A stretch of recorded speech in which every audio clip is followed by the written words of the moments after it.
Well, good evening, everyone. As you're logging in, we want to welcome you. My name is Charlene Margot, and I'm co-founder of nonprofit The Parent Venture.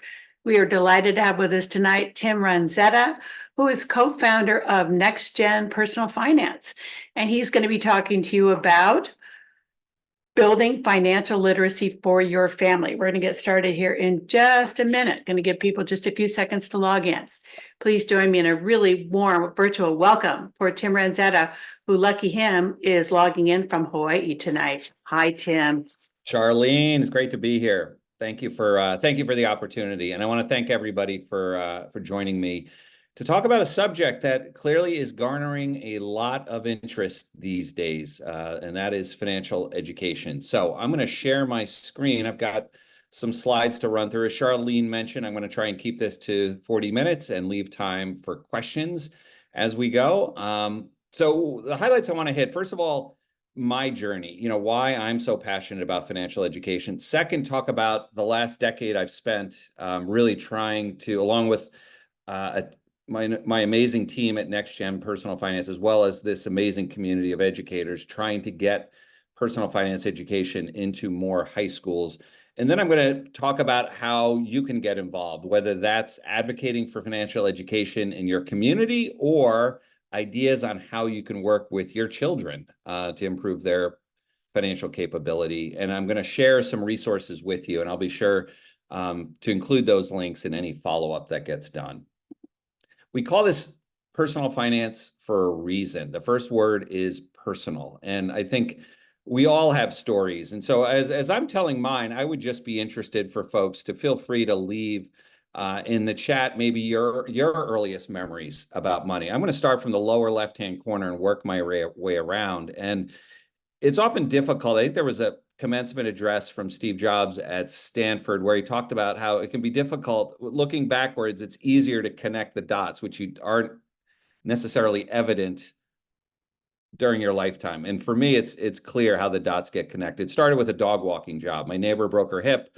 I was the fifth child of six, and somebody decided the 7-year-old Tim should walk her dog. It took her about a year to recover, unfortunately, but every Friday she'd hand me a $5 bill for walking her Jack Russell Terrier. I would deposit that into the bank, and a savings habit had been formed. And those habits came largely, a lot of the behaviors I just modeled. I was one of the fortunate few in that I learned a ton from my parents. My father was a banker, worked his way up from a teller to a position where he could afford to raise us in a middle-class community. For my mom, raising 6 children wasn't enough. She was the Girl Scout troop leader. She worked at the local soup kitchen, and she did story hour for about 40 years. So I think it was ingrained in me at an early age, the importance of giving back. So when I had the opportunity to visit Eastside College Prep, which is just an amazing independent school, 100% of the students are on scholarship. They're also seeking to be first in their family to go to college.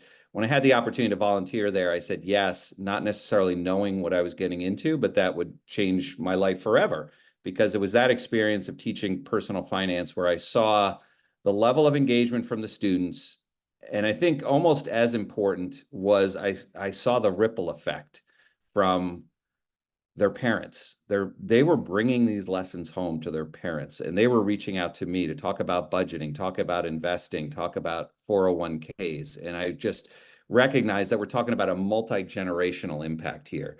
And so that ultimately led, after I taught at Eastside for eight years as a volunteer teacher, and it was about 2 years into that, I said, this problem ought to be solved, which is how do we increase financial capability in this country, and education could be the way to do it. So that's when I started Next Gen Personal Finance with my co-founder, Jessica Endlich. So feel free, again, in the chat, if anybody wants to share some of their earliest memories, because let's face it, parents are the first teachers. And as much as we often struggle to talk about money with our children, know that they are watching what you do. Like, you're modeling behaviors that your children are observing. So back to NGPF, we created what we call a BHAG, a big, hairy, audacious goal. And that is, by the year 2030, every high school student in America will take a personal finance course before they graduate. When we started, just to set the context here, The numbers were not great. We started NGPF about a decade ago in 2014. It was about 1 in 10%. I think there were 5 states that required every high school student to take a personal finance course. So what we do at NGPF, again, we're a nonprofit. Everything we do is free and always will be. I had some success as an entrepreneur, some good fortune, and have to date, for the first decade, self-funded the organization. We're now out starting to raise additional capital, additional investments, but for the first 10 years. And we basically wanted to ensure everybody who wanted access to this curriculum could get it. And so our focus is primarily teachers, and that's at the middle school and high school level. As Charlene mentioned, this month we'll hit a milestone, which is 100,000 teachers using our curriculum. And we're really proud of the fact that most of our growth has come through word of mouth, teachers telling other teachers. And so, we have a full curriculum for high school, middle school. We also have, for those just looking for activities, and we have an arcade, a set of 11 games. You can just go to our website, ngpf.org, and you can pull resources, anything you want. Again, it's freely accessible, doesn't require an account. We also train teachers because we recognized early on that this was an area teachers were anxious to really learn more about this topic, because this isn't being taught in teacher prep programs. And so we do a lot of professional development. We've trained over 17,000 teachers just in the last 4 years. And then the last is advocacy. As I mentioned, when we got started, about 1 in 10 high school students was required to take a class in personal finance. We wanted to come up with strategies on how we could accelerate change so we could accomplish what we call Mission 2030. So the good news is there's incredible momentum. I call it a surge of interest in personal finance education. What you see here is the number of states that require every graduate coming out of their high schools to take a standalone 1-semester personal finance course. If you're wondering what states they are, here is a map. And so the dark blue are the states that have already implemented. So they're, whether it's class of 2024 or earlier, is taking a personal finance class. And you can see, just based on the light blue, the number of states that are currently in the process of requiring a personal finance course. So we have our work cut out for us, because we are helping support both the states as well as the large districts. So you may notice California does not have any color to it. And so, in fact, it is, for those of you who want to know what's happening in California, we actually have mapped out over 12,000 high schools in America and how they're offering personal finance education. And so we categorize them in one of 3 ways.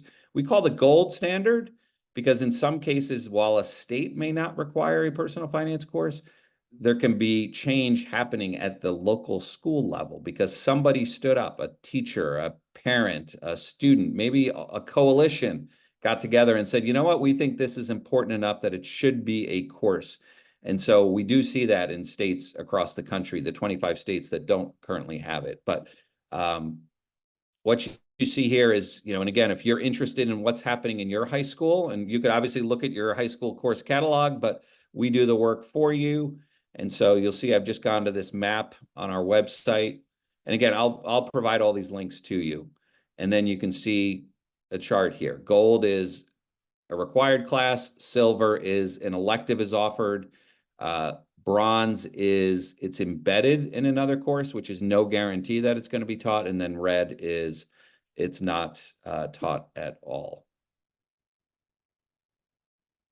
All right, so what is happening in California? Well, after 2 decades of legislative inactivity, so seems like every year there's a new bill in the California legislature. There hadn't been much progress. We decided to pursue a ballot measure.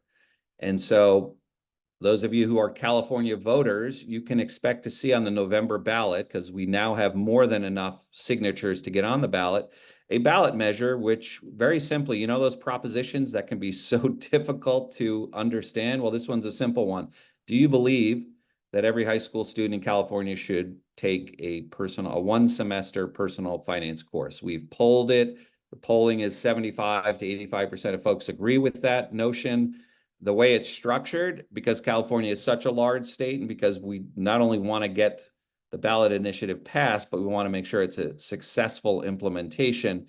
It's a 6-year implementation period. First of all, schools are going to add an elective by the 26-27 school year, and then it'll be a required course for the class of 2030.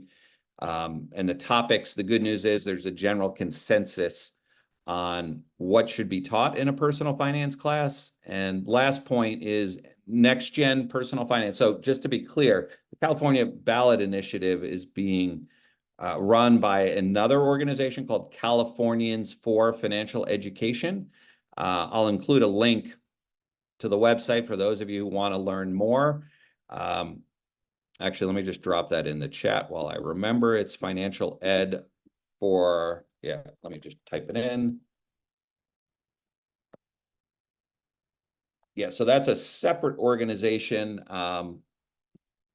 that was formed in order to pass this. To date, the nonprofit I mentioned earlier that I co-founded has invested over $2 million in California to prepare the state. And the way we've done that is we've provided grants to the 4 of the largest districts in the state to help them build a foundation so that they can start and be prepared when this initiative passed. And then we're also providing $500,000 to 1,000 teachers. So basically 1,000 teachers will earn $500 for completing professional development in order, again, to be prepared to teach the course. So that's a little bit about NGPF, a little bit about the movement in financial education we see across the country.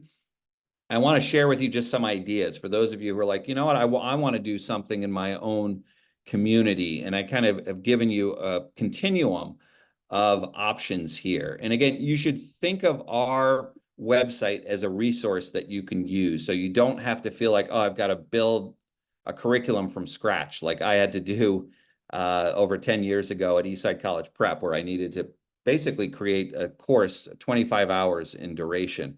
So maybe it's going into your children's school and asking a teacher if you can teach a lesson.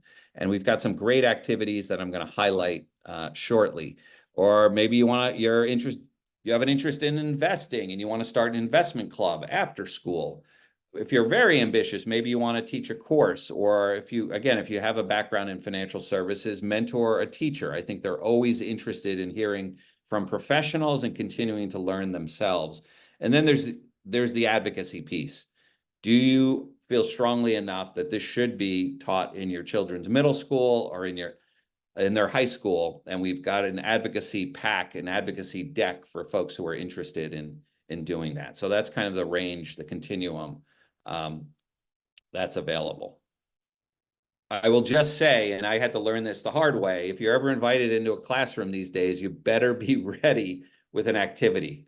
Students learn by doing, and I thought I had so much knowledge to impart, I would just talk to them. That kind of doesn't work in today's classroom. So I've included some activities, both no-tech versions, and this is what teachers tell us the students really love.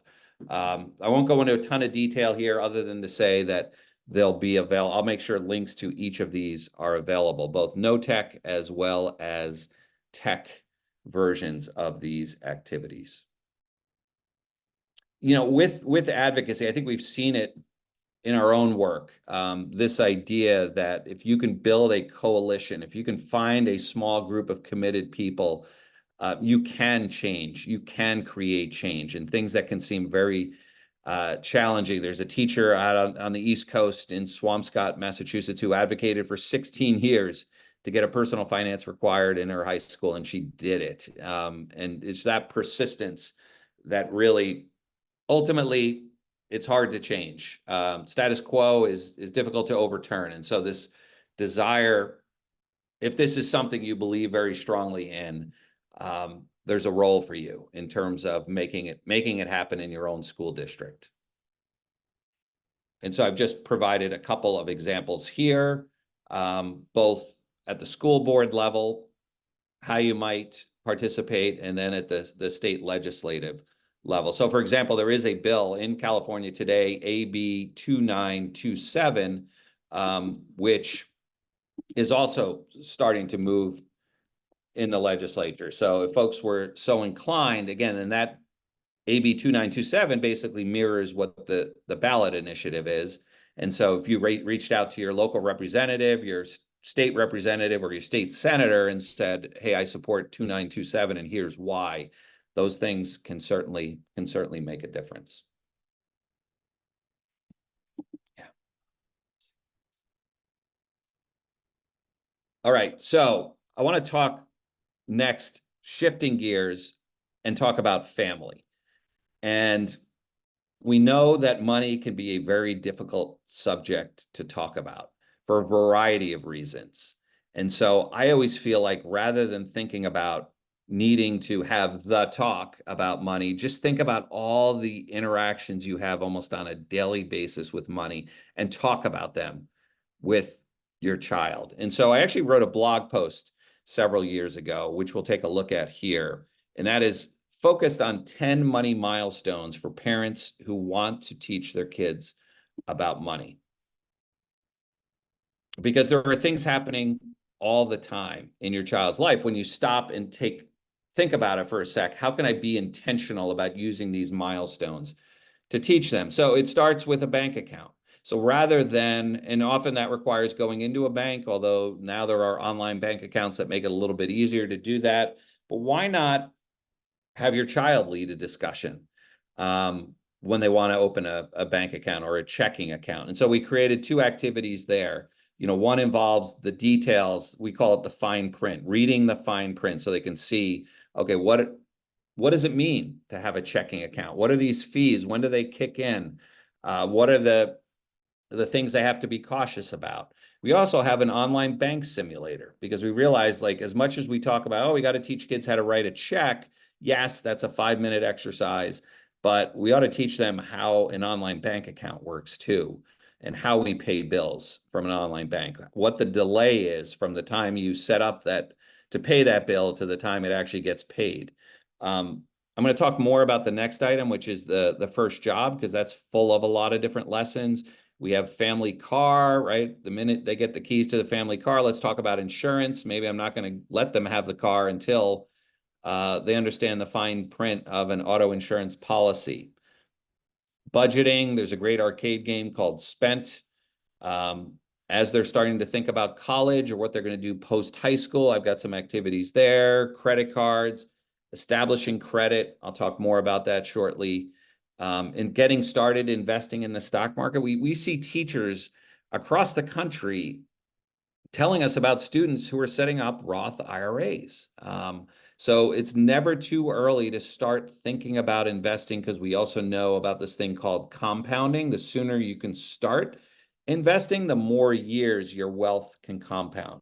Let's not forget about donating also to charities. So I'll often hear people talk about how insurance, or excuse me, how they think about allowance and splitting it into, 3 buckets: spend, save, donate. And then the last is a concept they're not going to be familiar with, which is debt. What does it mean to be in debt? We created a game that provides a little bit of the emotional, really the emotions that we experience when we are overloaded with debt. And, when you consider half the country, 50% of people are carrying credit card debt, that gives you a sense of the struggles that many have. And if we can kind of introduce these concepts to students before they get started taking out credit or having credit cards, taking out student loans, or understanding some of the pitfalls and the dangers, the sooner we can get those lessons in front of students, we have an opportunity to mold attitudes.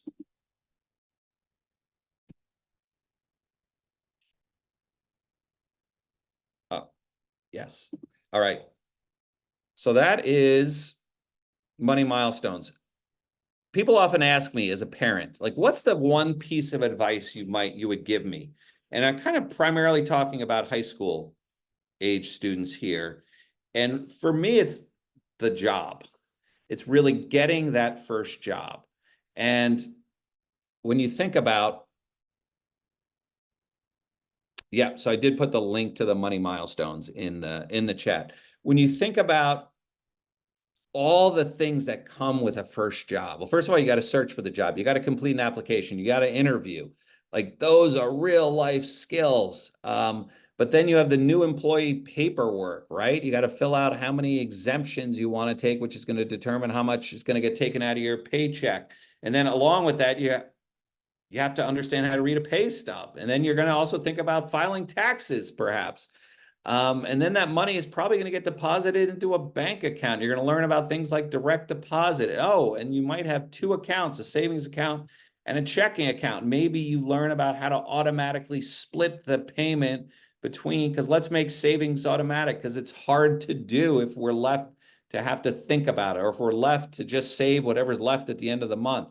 And then we have budgeting, right? Now you have money coming in. Well, let's think about how much we need to save for college, how much we're going to spend.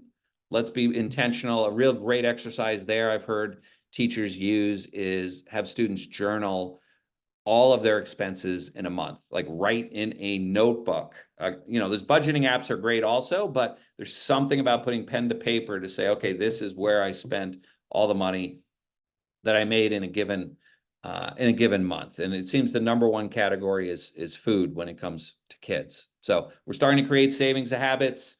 If they have income, they can think about starting to get established credit. Investing and Roth IRAs are subjects that can be taught about. Because the great thing about investing today is it's never been easier to invest. In other words, it used to be the account minimums would often make it difficult for a beginner investor. You needed to have $500 or $1,000 to open a mutual fund account. And now that's no longer the case. There's a lot of, the threshold is down to $1, basically. And so it's never been more accessible. So getting them started investing. And then once you have the job, there's the soft skills. How do I deal with other people? How do I deal with customers that aren't always the easiest to address? So I just feel like this is the sooner somebody can get out in the workforce. I also think the most important thing is the psychology of money, which is it's no longer allowance. It's no longer gifts from relatives. It's money I had to earn. It's money I had to put in the time to earn. And so now suddenly it's not like an item might now be translated in that's 4 hours of work I had to do in order to buy that. I just think the appreciation for money, besides the fact, I think because I think the last stats I saw are roughly a third of teens have jobs. It's a great topic for a college essay. Again, because of all the lessons learned. So I'm going to ask a question of the group now. I'm going to ask you to put it in the chat. I'd love to hear what you think. What's the dollar value of a personal finance course? How much do you think people benefit, dollars and cents, from taking a personal finance class? Love to get your feedback here in the chat. Click on the chat button. Just give me a guess. What do you think the lifetime value of a personal finance course is? I'll give you 30 seconds to go ahead and do that.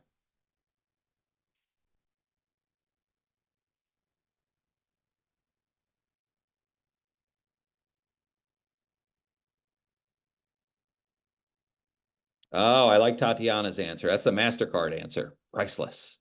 All right, so I'm seeing variability here from on the low end. I think I see 100,000 on the high end. Yeah, 100,000 to looks like 5 million. Okay, so here is the answer. $100,000. So where did we come up with that answer? Well, there's a consulting firm, Titan Partners, Tyton. I'll include a link to the report. They went and looked at existing research that quantified the impact of a personal finance course. So for example, there was research that said taking a personal finance course increases your credit score 20 or 30 points.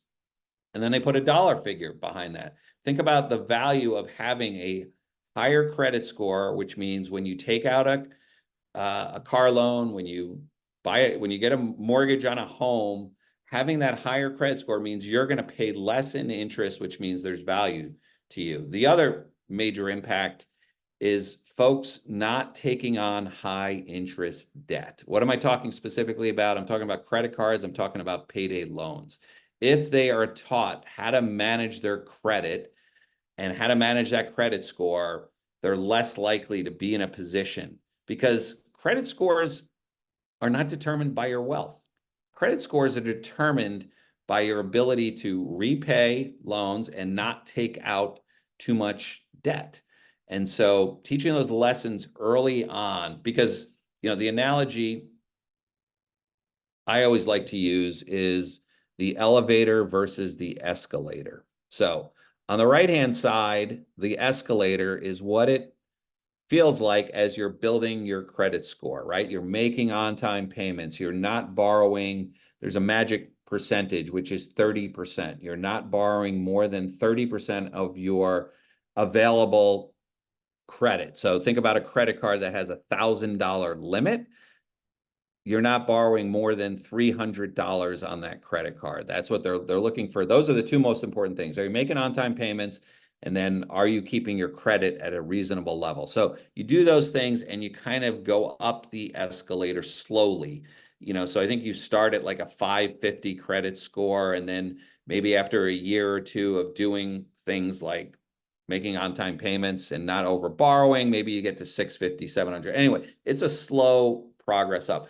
The minute you make a mistake, it's an elevator down, folks. It is a really sharp drop, and it takes time to build back up. So those early mistakes that young people make because they're not aware, or maybe they see the minimum payment, like that is really dangerous. You see the minimum payment on that credit card, right? It's usually like 3 or 4% of your outstanding balance. So you owe $1,000. It says, oh, you only need to pay $30. That's your minimum payment. And then you get into that thought process of like, okay, I'm making my payments, not recognizing that you're paying 23, 24% interest.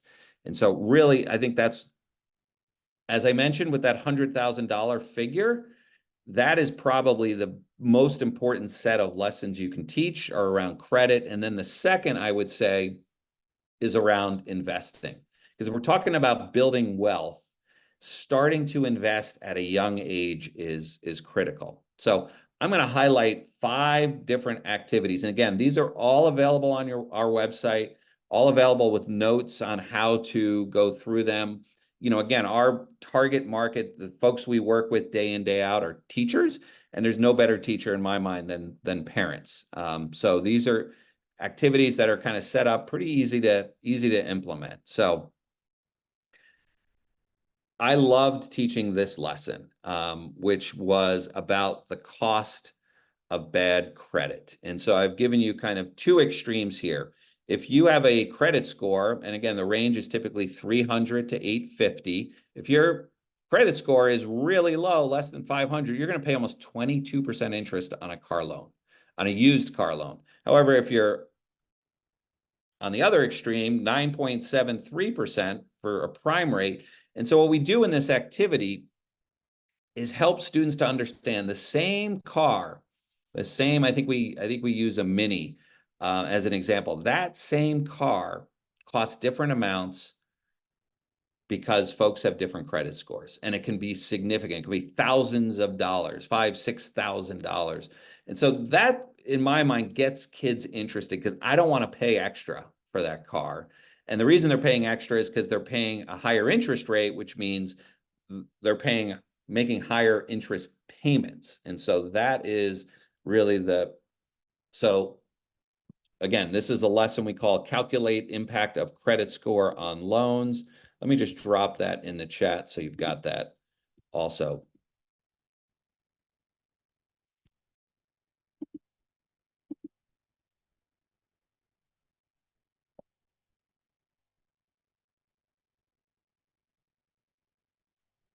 All right, sorry for the typo there. Okay, so that's about credit scores. Really a simple lesson. Okay, so investing. There's a lot of different approaches people have to investing, and I'm not giving investment advice here. However, I'll take advice from Warren Buffett, who's one of the top 5 wealthiest people in this country and has been a lifetime investor. And he says for 99% of the population, you know what? You should invest in what's called an index fund. Those of you not familiar with index funds, all it is it's a collection of companies. And so the most popular index is something called the S&P 500, Standard & Poor's 500. It's just the 500 largest companies in the US that are publicly traded. So they trade on a stock exchange.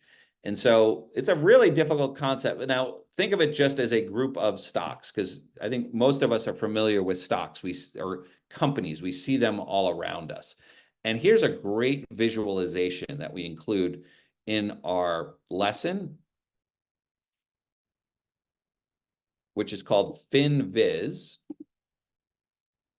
Because when you're explaining index funds to young people, it doesn't really mean anything. But now what you're looking at here is the Standard & Poor's 500. The size of each of those boxes is just the stock market value of these companies. So a lot of familiar names here, right? MSFT is Microsoft, AAPL is Apple, Google, GOOG, NVDA, a recent, which has seen tremendous growth because they make chips that have really helped companies build these AI, artificial intelligence models. And so very easy for young people to say, okay, so now I get it. When I buy a fund like the S&P 500, I just own all of these companies in the ratios based on, I own more of Microsoft than I do of Visa, which is V. Anyway, this is really helps bring this to life for students. If you're wondering about the colors, red means stock was down today. Green means it was up, and we can also toggle over different time periods. So if you take 1 year, we can all feel really good. It's been a great, 12 months in the stock market. And so that is FinViz.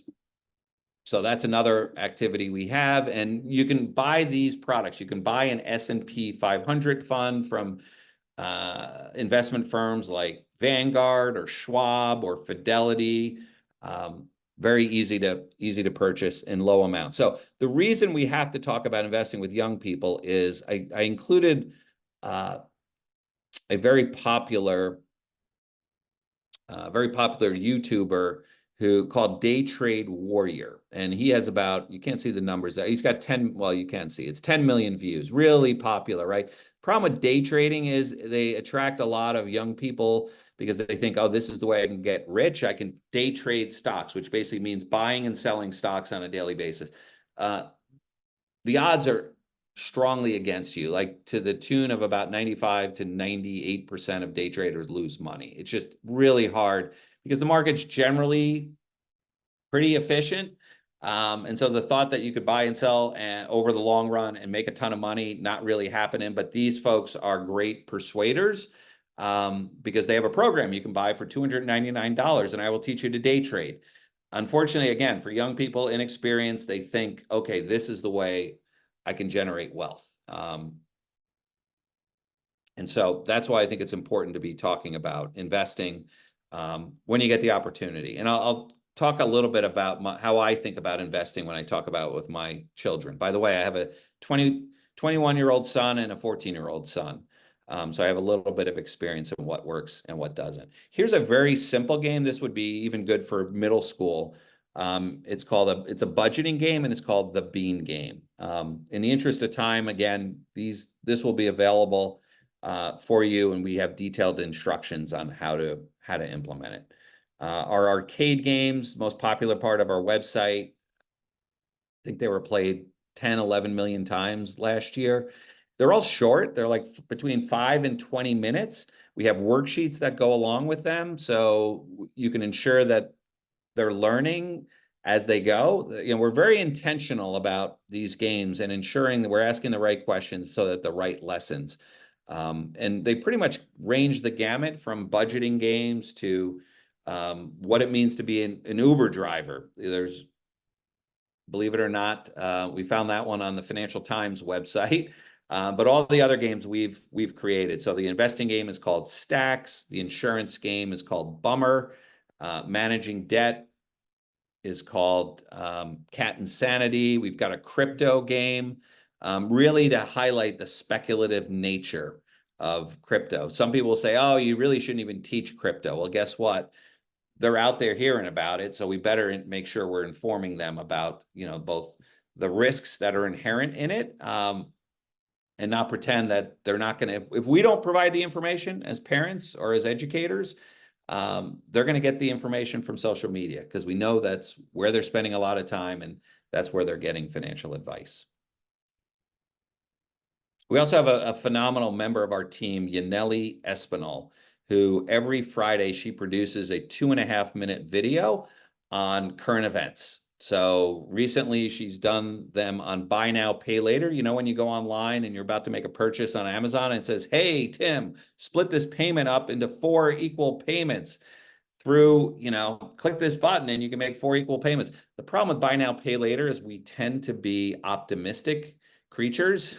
And so we believe, oh, of course I can afford this if I just split it into 4 payments. About 40% of people who buy now, pay later, buy now and pay late. And so they're paying late fees. And so we have to, again, make sure we're educating young people about these new products, which seem to be coming out fast and furious. So she has, again, what are called FinCap Fridays, and she's been doing it for 5 years now. So there's likely not to be a topic that she hasn't covered to some extent. So that, and she explains it. I think the reason millions of people tune into her FinCap Friday videos, number one, she has a quiz that accompanies it. And number two, I think she's really great at explaining these concepts in easy ways for young people to understand.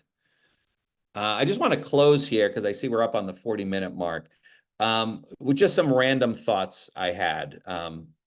I've spoken to parent groups before, and they've often asked me questions about this. So somewhat I'm anticipating your questions. Well, first of all, disclaimer here, these are my opinions and should not be construed as investment advice. I get a lot of questions about allowance. Should it be tied to chores? Should it not be tied to chores? And people have very strong views on that, so I'm not going to weigh in on that. You know what's right for your family. But what I would say is I'm a strong believer on deferred gratification. How do you encourage deferred gratification? So I don't pay allowance on a weekly basis. I don't pay it on a monthly basis. I pay it on a quarterly basis. And so once you get that allowance, you got to wait 3 months before you're getting that in the future. And the other thing I'm pretty strong, and this is, again, my opinion, folks are going to have to figure this out, what works for them, but I'm a big believer in them getting to decide how they spend their money. And then maybe having a conversation about it later, but not necessarily monitoring them. But I think of allowance as practice with money.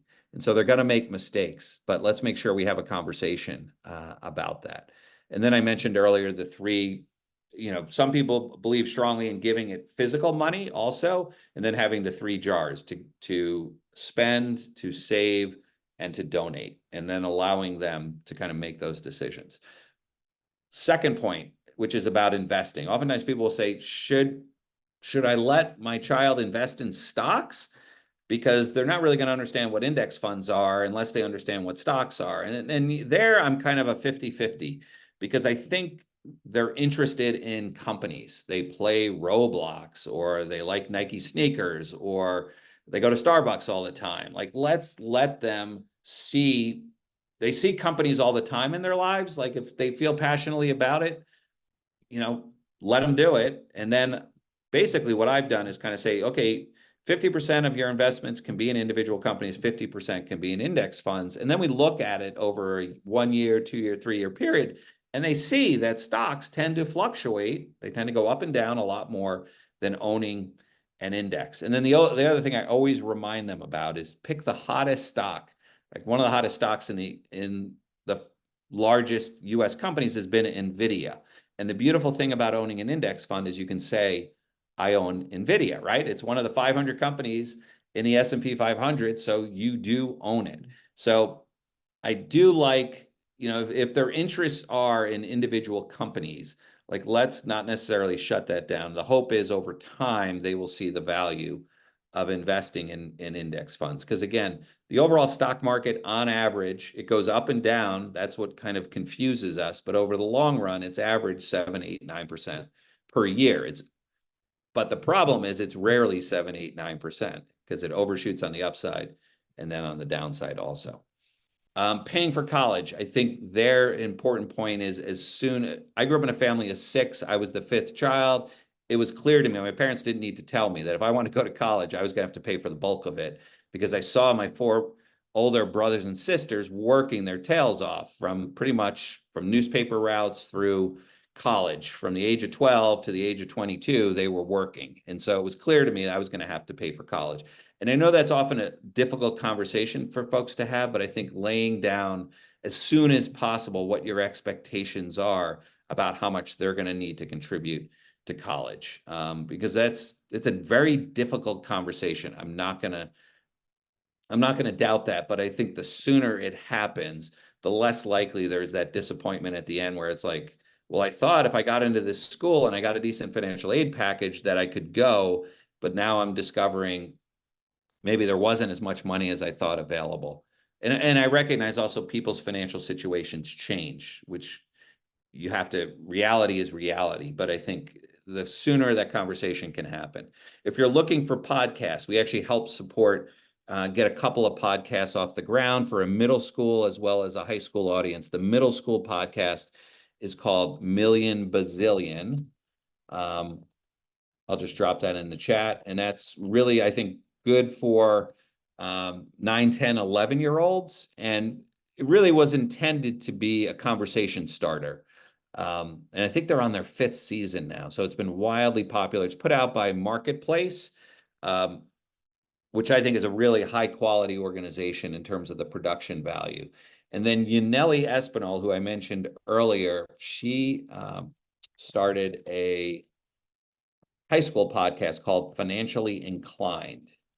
And again, I'll make sure you get those links. But I think those are really great ways, if you want to encourage lifelong learning with your children, like kind of exposing them to, and the intent is obviously these are high school audiences, so we better talk to them in a way that's engaging. And so Million Bazillion is middle school, Financially Inclined is for high school. In terms of books, I'm going to kind of tend more to the high school crowd here because I'm more familiar with them. There's a book actually written by a high school student called Gen Z Money Sense, which I thought was phenomenal, because again, it was written from the perspective of somebody who is a high school student and incredibly well researched. I think she did a really, really nice job there. And then another one I really like, and I've taught probably 1,000 teachers using this book as a book study. It's called The Psychology of Money, by Morgan Housel. And the reason I like it is because a lot of the struggles we have with money are not because we don't know the right thing to do. Some of it is we don't know the right thing to do. Like we may not know how credit scores work. That may be a problem, but a lot of it is psychology. And so he does a really nice job of, and I'm sorry, I said House. His last name is Housel. And I've done a bunch of podcasts for him. So if you Google NGPF and Morgan Housel, and you want to hear from the author, that's another book I would certainly recommend. And then the third is, again, written by Yaneli Espinal, from our team. She wrote a book called, the name escapes me now. I'll come up with it. But it's basically her story, a really inspiring story, child of Dominican immigrants, self-taught, got a full ride to an Ivy League school, found herself $20,000 in debt because she was trying to keep up with the Joneses, and then was committed to learning about money herself. And that is called Mind Your Money. Thank you. Thank you, Georgia. Yes, Financially Inclined is the podcast. So let me stop there, and just check to see. I haven't been keeping up with the chat. Let me see if I've missed any questions here. So Tim, I'm going to help you out with questions, okay? Perfect.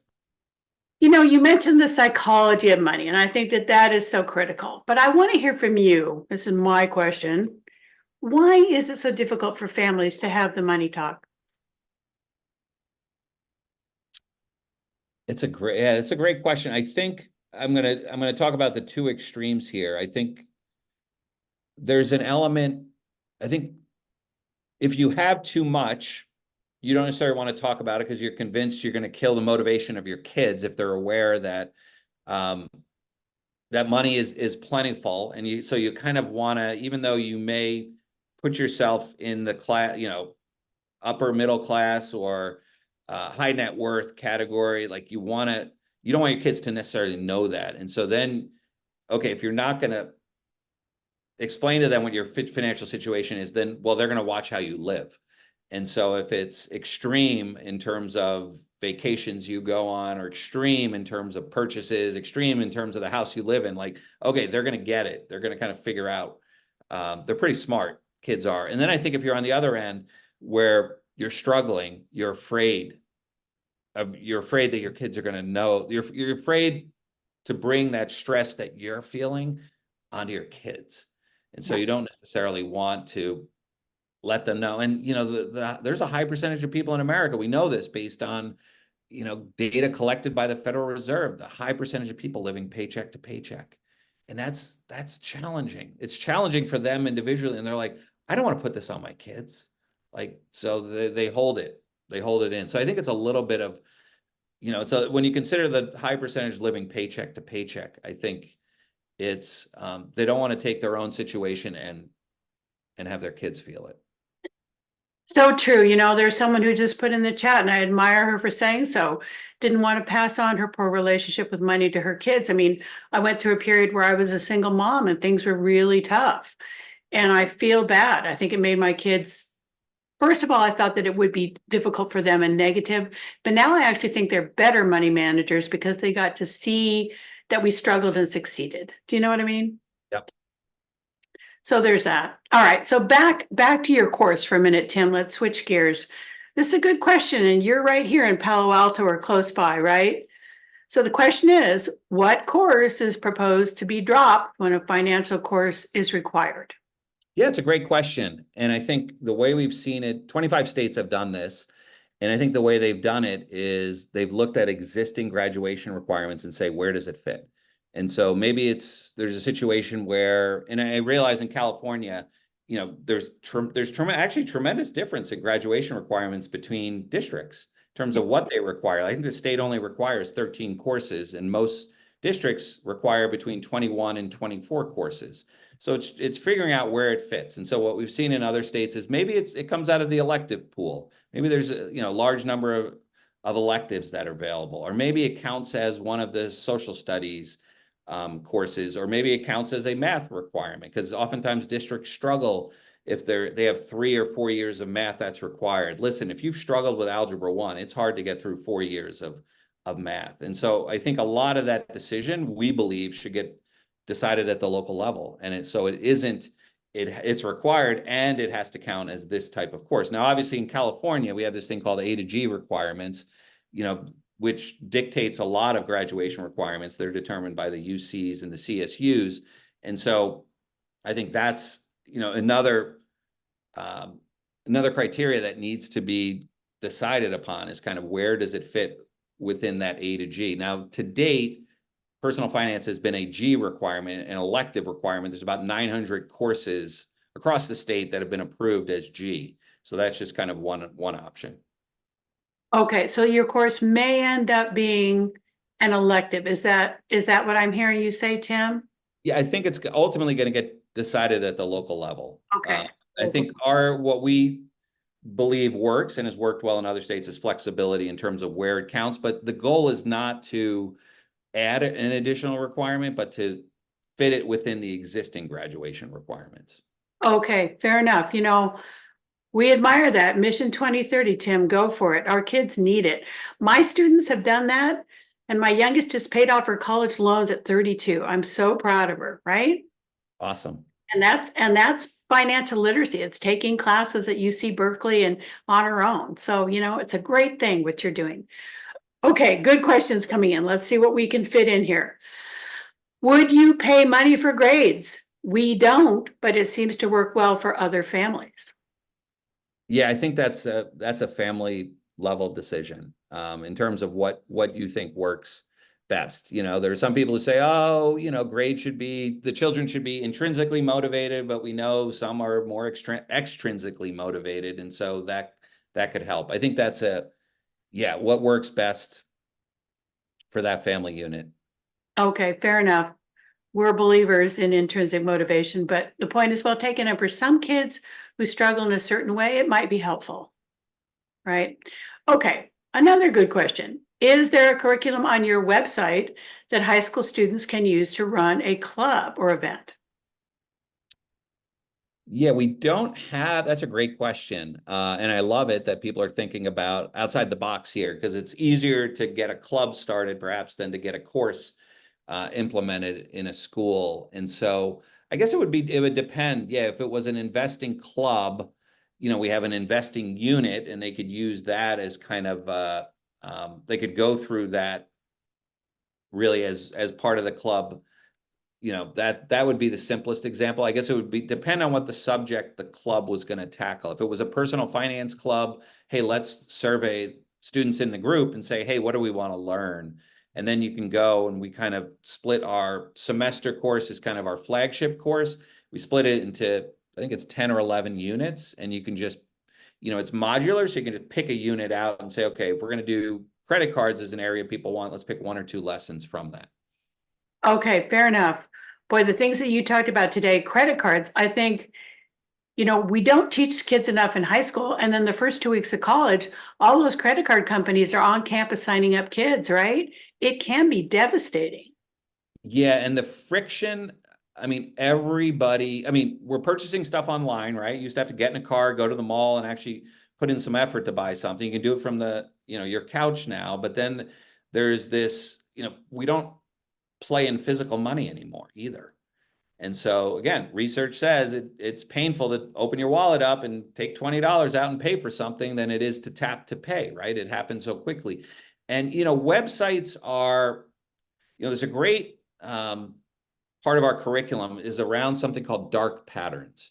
And if you have a child in your family who plays Roblox, you may have gotten a nasty surprise if you ever gave them your credit card, because dark patterns are not the games, it's the web design, the design that gets built into a website to encourage people to take actions that a company wants them to take.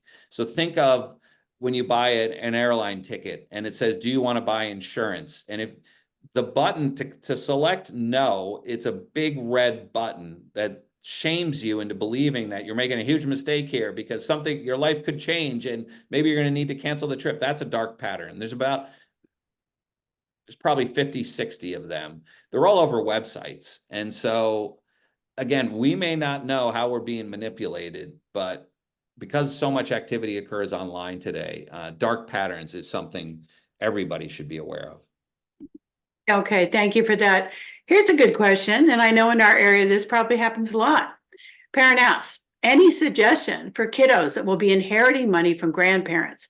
For example, kid is 11 years old, keeps saying, oh, I'll have money coming to me so I can afford that later. As parents, we are teaching our child that you can have all the money in the world, but still need to manage it properly and modestly at times. Suggestions? That's a great question. I guess if you had again, a very personal decision, so this is kind of one person's opinion. I think the later someone can inherit money, the better. In other words, I've heard of families believing like, you know what, inheritances shouldn't hit until the age of 35 or 40, because at that point, somebody's had a career, they've chosen a spouse, they've started a family, with exceptions to maybe helping with a down payment on a house or helping with education, very focused. But the later I think you can put off an inheritance, probably the better. If it just so happens that the grandparents say, hey, when we pass, and they pass shortly and the person's young, I think it's, the best advice is to do nothing for a period of time. And then obviously you want them to learn about investing is key, because you want that inheritance. You want the idea of like, hey, that inheritance can grow. So it's not just what can I buy, but it's how can you continue to increase it, increase the value of it so that it's not, they inherit 100,000 and a year later it's zero. And so there's often like, hey, a long pause and really use that as the motivation to learn a lot of these lessons that we cover. All right, one more question, then Tim, I want to give you a second for some final words. This writer asks, well, this is great, but I have an 18-year-old and 21-year-old who graduated, missed out on a course. Is there an online module that high school graduates can do to learn about finances? Yeah, so I tell folks, our website is used by everybody from middle school teachers to college professors. So I think if they're going to have to be motivated in order to want to learn this. But I think, there are, they call them finfluencers or fin talkers. People, if you go search for like top 10 fin talkers, there is some good advice out there. There's a lot of bad advice on social media, but fortunately, there are folks who actually analyze and say, okay, who's actually providing good advice? You kind of have to meet young people where they're at. And so if they're willing to do a deep dive into some of our lessons, and I really, probably the set of activities I really like the most are fine print, because we always tell people you got to read the fine print, and then we never teach them how. And so what our fine print activities are, and you just can go to our website, search fine print, put it in parens. We teach them, okay, here's what a credit card, the way it works. It's a 2-page, it's called a Schumer box. And then we ask 10 questions so that we make sure they understand. I just think that's critical to understanding each of these financial products, is the fine print. And so that would certainly be a starting point. If I was asked, like, what are the 3 most important lessons people need to learn? I think it's developing a high credit score. I think it's investing for the long run. And I think it's psychology. Those would be and so our first unit in our semester course is around behavioral economics, because we all experience different things growing up. We need to get those attitudes, those money mindsets out and have people talking about them. And then, because there's some that are really helpful, like my dad, because he grew up during the Depression, hated debt. Like debt was, and he was a banker. He hated debt. So that for me was like, oh, that's a great life lesson. So I never felt like credit cards I could just spend and spend and spend. But there are other times where people come in with attitudes like, oh, the stock market's a ripoff. Like everybody, because somebody in their family lost money. They invested in an individual stock and they lost money. And that is to avoid the stock market because somebody had a bad experience. Well, okay, let's bring that out. Let's have a conversation about it. Let's look at information that might give you a different answer. Okay, that is great advice, Tim Ranzetta. And everybody who's online with us, Tim is serious about things being free. He's here tonight himself pro bono, and we are very grateful. Tim, this has been fantastic. Any last words for our happy audience tonight? Yeah, well, number one, thank you for being here. Thank you for investing your time to learn more about how you can bring these important lessons. And then the second point I'll make is I've made it several times already, but just know your kids are watching. So even if you don't talk about money, but they see the habits you have about how you shop generics when you go to the supermarket, or how you're looking at your investment statements because you're investing for retirement. I mean, there's so many great ways to model behavior that will really stick. And so keep up the great work, and please reach out to me if I can be helpful in any way as you're kind of going through our website. But thank you for taking the time. Thank you, everybody. And a big, big thanks to Tim Ranzetta, co-founder of Next Gen Personal Finance. We are so glad to have you all on tonight. We will send out this video to everybody. Look at all those hearts. We will send out this video when it posts, and we will include some of the links that Tim has talked about. Wow, this is awesome, everybody. Thank you. We will send some of those links along with the video when it posts. And again, big thank you, Tim. This has been great. Take care, everybody. We hope to see you again soon. Good night.